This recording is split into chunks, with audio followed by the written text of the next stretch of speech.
All right, let's just get right into it.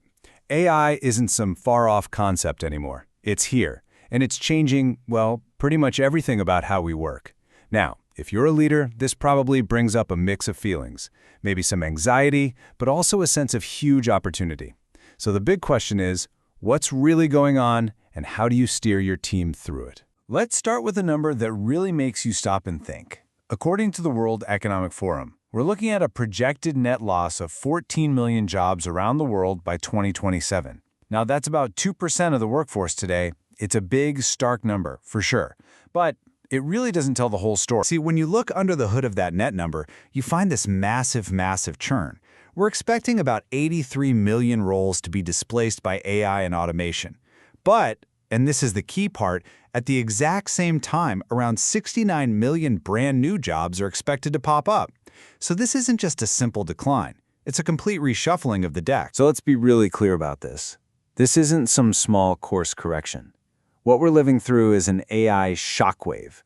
It's this enormous, fast-moving force that's changing the very definition of a task or a job, and it's happening everywhere, especially in advanced economies. You know, the best way to get your head around this is to realize it's happening at the task level, not necessarily the job level.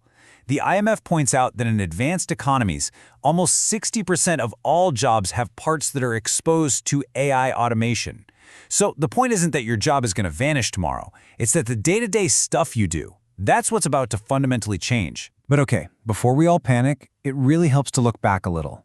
A huge study from MIT found that over 60% of the jobs that existed in 2018, well, they didn't even exist back in 1940. So what this tells us is that this whole cycle of disruption, jobs changing, and new jobs being born, it's actually a normal part of how technology moves forward. We've been here before. And that brings us to the most important way to think about this whole topic.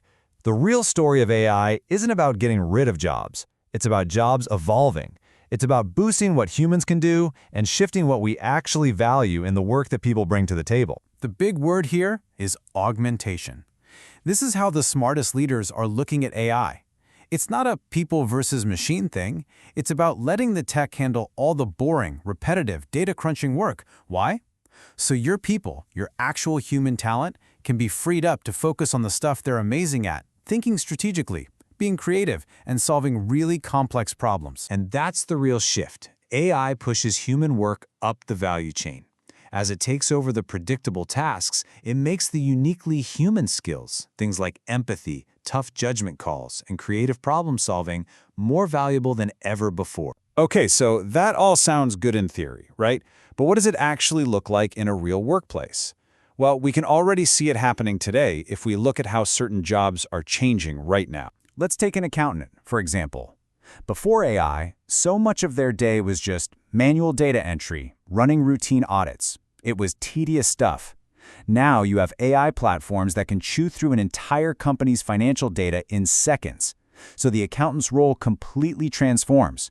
They go from being a data processor to a strategic advisor who interprets what the AI finds and gives clients high-level advice. And you see the exact same pattern with nurses. AI can take over the constant, repetitive monitoring of a patient's vitals, and it can automate a ton of that soul-crushing paperwork. And what does that do? It frees up the nurse to focus on what really, truly matters, responding when an AI flags a potential issue, handling complex patient care, and providing that critical human touch. And this isn't just happening in a few select fields. This pattern of augmentation is popping up everywhere. In manufacturing, you've got workers who are now programming and supervising fleets of robots. In public service, caseworkers can focus on the really tricky exception cases that the AI can't figure out. And in marketing, people are using AI as a creative brainstorming partner, not just a tool for writing basic copy. So, all of this leads to the most important question of all. If you're a leader, what are you supposed to do about all this? How do you navigate this huge shift? Well, here it is. Here's a practical 4-step playbook you can start putting into action today. Okay, this playbook really comes down to 4 things that all work together. First, you have to invest, and I mean relentlessly, in continuous learning and reskilling for your team. Second, design this transition with your people. Don't just spring it on them. Third, be proactive and start redesigning jobs so they're built for humans and AI to collaborate. And fourth, you have to lead from the front with a super clear vision and really strong ethical rules. It's a strategy for your tech, your people, and your culture. And here's why each of those steps is so critical. Investing in learning? That's not just about teaching skills. It's about building a workforce that can adapt to anything. Involving your employees in the change, that's how you build trust and get way less pushback. Proactively redesigning jobs, that's how you actually get the real game-changing value out of augmentation. And having a clear strategy, that ensures you're innovating responsibly and not taking on crazy risks. Look, as a leader, it's so important to remember you are not just a passenger on this ride. You have agency here. The future of work in your company isn't something that's just going to happen to you.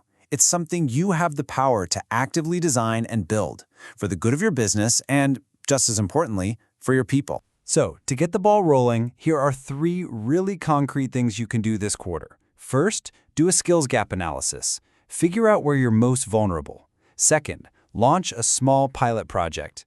Get your hands dirty and learn by doing, but in a safe, low-risk way. And third, and this might be the most important one, just start talking.